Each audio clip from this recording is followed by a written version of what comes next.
Did the UAE pay Iran $3 billion to stop attacking it? Did American greatest ally pay American greatest enemy billions of dollars for protection? How does President Trump feel about this great backstab? And if America's closest Gulf ally just bought its own private ceasefire? What does that tell you about whether Washington can actually protect anyone in this region? If the most hawkish, most pro-American, most anti-Iran country in the entire Gulf just sat down with the IRGC in a private guest house and handed over billions of dollars, what exactly did the United States just lose?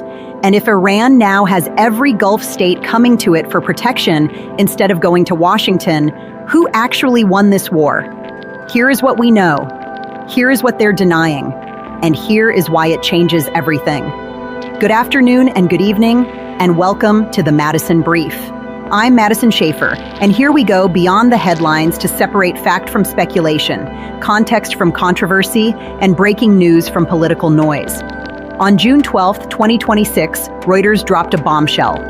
4 sources, yeah, I said 4, not 1, nor 2, but 4 sources just told the wire service that the United Arab Emirates had already delivered approximately $3 billion to Iran.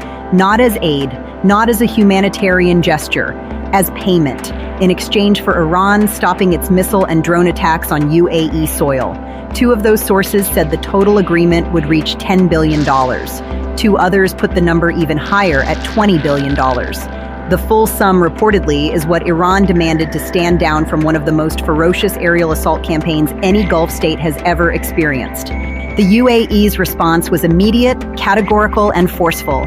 The Ministry of Foreign Affairs issued a statement saying the reports were, and these are their words, categorically denied. They said no funds had been transferred, no frozen Iranian assets had been released, and the claims lacked credibility. But here's the problem with that denial.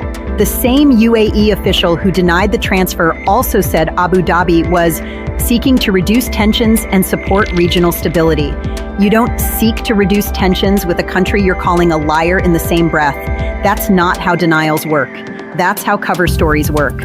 And the facts on the ground tell their own story.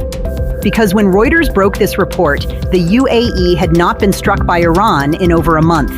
The last confirmed Iranian attack on UAE soil was May 4th, a strike on the port of Fujairah. After that, silence.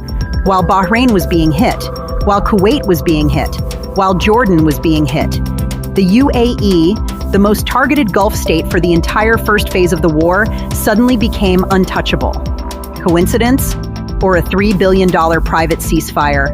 Okay, before we continue, if you're enjoying our in-depth coverage, take a second to subscribe to the Madison Brief. We cover the stories behind the headlines with context that matters. Now, let's get back to today's report. To understand how staggering this story is, you need to understand who the UAE was just 3 months ago. When the United States and Israel launched Operation Epic Fury on February 28, 2026, the coordinated strikes that killed Supreme Leader Khamenei and demolished Iran's air defenses, the UAE was not a reluctant bystander. It was a participant. The UAE lobbied Washington to keep fighting. Its officials pressured the Trump administration not to accept a ceasefire until there were, in the words of presidential advisor Anwar Gargash, long-term solutions for security in the Persian Gulf. UAE fighter jets, French-built Mirage 2000s, conducted strikes on Iranian infrastructure, including a refinery on Lavin Island. The Wall Street Journal reported this. The UAE didn't deny it. The UAE also froze IRGC-linked money changers operating in Dubai, revoked residency permits for Iranian nationals, closed its embassy in Tehran, and withdrew all diplomatic staff. UAE Foreign Minister Sheikh Tahnoun bin Zayed stood before the cameras and said the UAE would not be blackmailed by terrorists. That was March. This is June. Between March and June, Iran launched 438 ballistic missiles, over 2,000 drones, and 19 cruise missiles at UAE territory. The UAE intercepted the vast majority of them, burning through 75% of its Patriot missile stockpile in the process. 13 people were killed, 224 were injured. Dubai International Airport was struck. The Dubai International Financial Center was struck. An ADNOC refinery producing 922,000 barrels of oil per day was shut down after a drone hit. Oil production across the UAE dropped by between 500,000 and 800,000 barrels per day. Dubai's hotels, the crown jewel of the UAE's entire economic identity, saw occupancy collapse from 84.7% in February to 33.1% in March, a drop of 54.4% in a single month. The Armani Hotel closed. The Park Hyatt closed. The JW Marriott Marquis began rolling closures. The luxury travel brand that Abu Dhabi and Dubai had spent 30 years and hundreds of billions of dollars building gone. Empty, dark, and then, quietly, Iran stopped hitting them. Here is an important detail that no one in the mainstream press is focusing on enough, and it should be the headline of every news broadcast on Earth. Officials from Iran's Islamic Revolutionary Guard Corps, the IRGC, the organization the United States has designated as a terrorist group, the organization whose commanders have been sanctioned, assassinated, and hunted by American intelligence for decades, those officials traveled to Abu Dhabi last week. They didn't check into a hotel. They didn't meet in a neutral third-party location.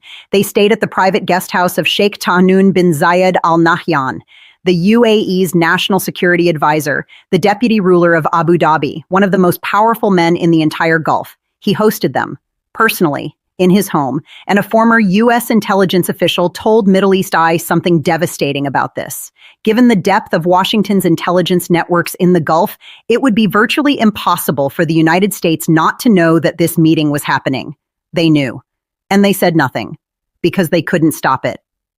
After the guesthouse meeting, UAE officials traveled to Tehran, face-to-face, not through back channels, not through Qatar or Oman as intermediaries, directly.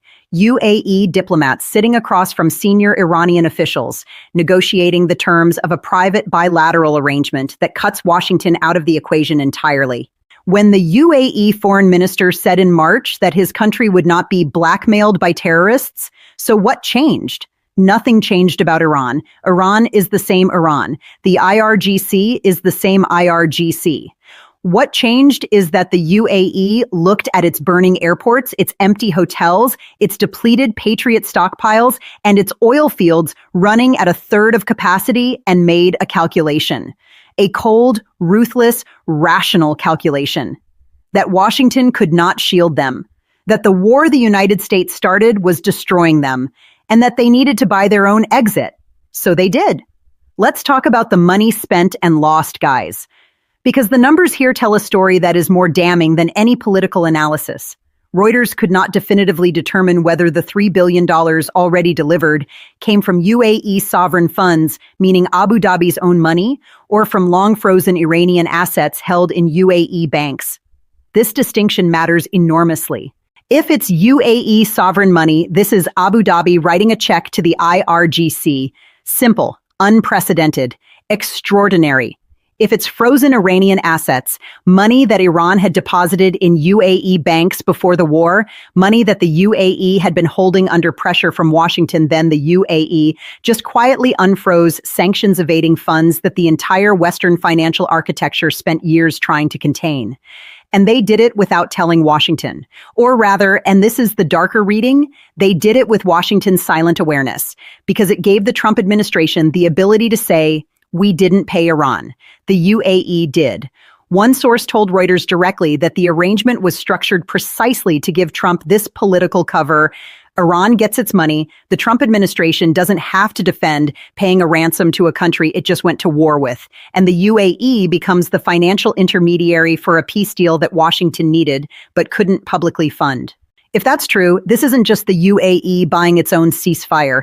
This is the United States using the UAE as a financial cutout to pay Iran to stop fighting while telling the American public it never paid a cent. And what does $3 billion buy you? Ask Dubai. The day after the last Iranian strike on May 4th, something shifted. The missiles stopped. The drones stopped. While Bahrain was still being hit. While Kuwait was still being hit. The UAE became, in effect, a protected zone. Iran had found something more valuable than targets. It had found a revenue stream. This is where the story stops being about the UAE and starts being about the entire architecture of the Middle East. Reuters reported something buried in paragraph 9 of their original story that deserves to be the headline. Iran had approached at least 2 other Gulf Arab countries to make similar arrangements. 2 other Gulf states, after the UAE paid, Iran went to them and said effectively, you saw what happened to the UAE. You saw what happened to the ones who didn't pay. What do you want to do? This is a protection racket. There is no other honest way to describe it. Iran attacked every Gulf state simultaneously: Bahrain, Kuwait, Qatar, Jordan, Saudi Arabia, the UAE. It burned their airports, struck their refineries, sank their tankers, crashed their tourism industries, and then, one by one, it began offering exits. For a price. Qatar's Ras Laffan refinery, one of the largest LNG facilities in the world, shut down in early March. The Washington Post later reported that Qatar agreed to close the refinery in exchange for Iran not striking it further. Qatar denied coordinating the shutdown with Iran, but the refinery was closed, and Iran didn't hit it again. By late March, analysts at the Jewish Institute for National Security of America estimated that the UAE and Kuwait had burned through 75% of their Patriot missile interceptors. Bahrain had launched up to 87% of its interceptor stock. These countries were running out of the ability to defend themselves. They had weeks of defensive capability left, maybe less. And Washington was not resupplying them fast enough. So they went to Iran. Not to Washington, to Iran. This is the strategic reality that Israel and the United States created when they launched Operation Epic Fury in February. They believed a short, sharp military campaign would shatter Iranian power and reshape the Middle East in their favor. Instead, they shattered the Gulf states' trust in American protection and handed Iran a revenue model for regional dominance. Let's bring this back to something real. Something you and I can picture. Dubai, the Burj Khalifa, the Palm Jumeirah, the city that built itself into the crossroads of the world, a place where East met West, where Russian oligarchs and Indian billionaires and American bankers and Chinese entrepreneurs all coexisted under the same glittering skyline. In March 2026, that skyline had smoke rising from it. An Iranian drone hit a tower in Dubai Creek Harbor. Missiles were intercepted over Dubai International Airport, the busiest international hub on Earth by passenger count. 4 people were severely injured near the airport in a drone strike. A fire burned near the DIFC, the Dubai International Financial Center, the beating heart of the Gulf's financial system. Hotel occupancy collapsed 54.4% in a single month. The Armani Hotel, Armani's only hotel in the world, closed its doors. The Park Hyatt, the JW Marriott Marquis, airlines canceled flights, tourists fled to Italy and Spain and Croatia. The city that had been targeting 22 million visitors in 2026 suddenly couldn't guarantee the safety of anyone who showed up, and the U.S. military couldn't stop it. They'd batteries and Patriot systems intercepted the majority of incoming fire, but the majority is not all. And the psychological damage of knowing that Iranian drones could reach the Burj Khalifa was more devastating to Dubai's brand than any physical strike. Abu Dhabi learned something in those weeks that no American security guarantee had ever communicated to them before. The United States would put its weapon systems on your soil, take your oil money, use your bases, ask for your political support, and when the missiles actually started flying at your luxury hotels and your oil refineries and your civilian airports, it would intercept maybe 70% of them and call that a success. The other 30% would be your problem. So Abu Dhabi made a different calculation. It decided that the only entity that could actually guarantee its safety was the entity firing the missiles. And it paid. Here's the bottom line. And it is not comfortable for everyone. Iran went to war against the United States and Israel in February 2026. It lost militarily. Its supreme leader was killed. Its air defenses shattered. Its nuclear sites struck. Its military infrastructure degraded. By every traditional military metric, Iran lost. But Iran won strategically. comprehensively, in ways that will reshape the region for a generation. It won because it demonstrated something that Washington had spent decades trying to prevent anyone from demonstrating, that the United States cannot protect its allies from sustained missile and drone campaigns. Not completely, not reliably, not without exhausting the allies' own missile defense stockpiles in the process. The UAE, Washington's most militarily capable, most diplomatically aligned, most economically integrated Gulf partner, was the first to break. It paid Iran, it hosted the IRGC, it negotiated directly, it cut Washington out, and Iran reportedly went to 2 more Gulf states after that. This is what the collapse of American deterrence looks like. It doesn't look like a battlefield defeat. It looks like a guest house in Abu Dhabi, where the IRGC officials are being served dinner by one of the wealthiest royal families on earth. For Israel, the implications are existential. The entire Israeli security doctrine for the past 2 decades has rested on the assumption that Arab states, particularly the Gulf states, would eventually coalesce around a shared threat from Iran. The Abraham Accords were built on this premise. Saudi normalization talks were built on this premise. The idea was, as Iran becomes more dangerous, the Sunni Arab world becomes more aligned with Israel against it. What happened instead? As Iran became more dangerous, the Sunni Arab world decided that the risk of standing next to Israel wasn't worth it. The UAE paid Iran. Qatar quietly accommodated Iran. Saudi Arabia, which has its own back-channel communication with Tehran, is watching all of this and drawing its own conclusions. The Abraham Accords are not dead, but the strategic logic that underpinned them, American power as the guarantor of Gulf security, has been severely, perhaps permanently, damaged. And on the horizon, there is a power that has been watching all of this very carefully, a power that has deep economic relationships with every Gulf state, a power that imports most of its oil through the Strait of Hormuz, a power that has been expanding its influence in the region quietly and consistently for 2 decades, China. The analyst who first flagged this UAE-Iran story said it plainly. This is a step toward a Persian Gulf with greater regional cooperation and eventual Chinese dominance instead of American. When your allies start buying protection from your enemies, the era of your dominance is ending. And when those same allies start looking to Beijing for economic security, what American military power no longer guarantees, the transition is already underway. Let's be fair. Let's give the UAE the benefit of the doubt and stress test their denial. The UAE said no funds were transferred, no frozen assets released, no money moved. But the UAE also said it was seeking to reduce tensions. It also dispatched diplomats to Tehran for face-to-face talks. It also allowed the IRGC, a U.S.-designated terrorist organization, to stay in the National Security Advisor's private guest house. And it has not been struck by Iran since May 4th. While every other Gulf state around it continued to be targeted. The UAE is a country that spent March calling Iran's attacks terrorist attacks and saying it would not be blackmailed.